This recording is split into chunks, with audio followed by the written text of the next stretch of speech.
Bismillahir Rahmanir Rahim. Assalamu alaikum. La paix soit sur vous. Nous venons de parler du fait de voir et d'être témoin. Témoin pour soi, comme nous devons l'être pour ceux qui nous entourent.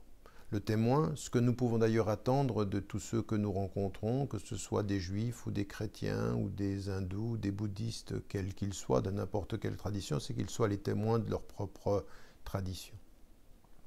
Nous, ce qui nous est demandé, c'est essentiel. C'est la dernière révélation fait de la communauté des croyants une communauté de témoins. Une communauté de témoins non pas simplement dans ce qu'ils disent, mais dans ce qu'ils font. C'est ce que nous avons déjà essayé d'expliquer jusqu'à aujourd'hui. Ce qui est important dans le témoin, c'est qu'il doit avoir une caractéristique particulière. À partir de quand sommes-nous témoins pour nous-mêmes et témoins pour nos semblables? À partir du moment où tout ce qui nous entoure, tout ce qui va être la réalité du monde, des sentiments et des réflexions, quand tout prend un sens. En fait, ce qui nous rend témoins, c'est la révélation.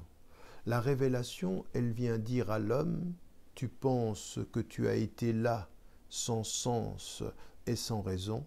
La révélation te dit, ta présence a un sens et autour de toi, tu y trouveras les raisons. Tu trouveras les raisons de ta présence. Et ce passage de être et devenir témoin, c'est le passage de l'inconscience à la conscience. Et ce que vous avez dans les premières révélations du Coran, et ce que nous vivons d'ailleurs maintenant pendant le mois du Ramadan, qu'est-ce que cela veut dire?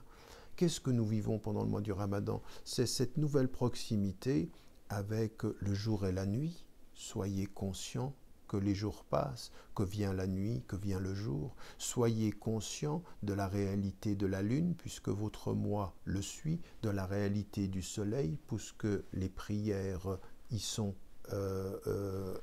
ordonnées. Ces réalités-là, c'est le passage à la conscience. Devenir témoin, c'est savoir que tout ça a un sens, que cet ordre-là a un sens. Et pour nous, c'est essentiel aussi dans le fait de voir. Pourquoi ? Parce que ce qui va nous être demandé, si le monde a un ordre, si le chemin a un sens, il faut réparer dans l'ordre en suivant le chemin et le sens. Ceci, c'est ce qui nous est demandé. C'est ce qui nous est demandé tous les jours de notre vie. Et au moment où vous jeûnez, ce qui doit être réveillé dans le témoignage que nous allons porter devant les gens, les pauvres qui nous entourent, les personnes qui sont les oubliés de la société, nous y reviendrons dans les prochaines chroniques avec cet éclairage-là, eh bien, c'est que la révélation, elle est venue réveiller la conscience, pour que la conscience réveille le cœur et nous permette de suivre la voie et le chemin. Ceci, c'est ce qui nous est demandé, et que l'on fasse attention à ce que le mois du Ramadan ne soit pas simplement un mois de lumière sur un chemin, pour qu'il soit suivi de plus de lumière en perdant la route. N'oubliez pas, n'oubliez jamais de dire à ceux que vous aimez, que vous les aimez. La vie est fragile.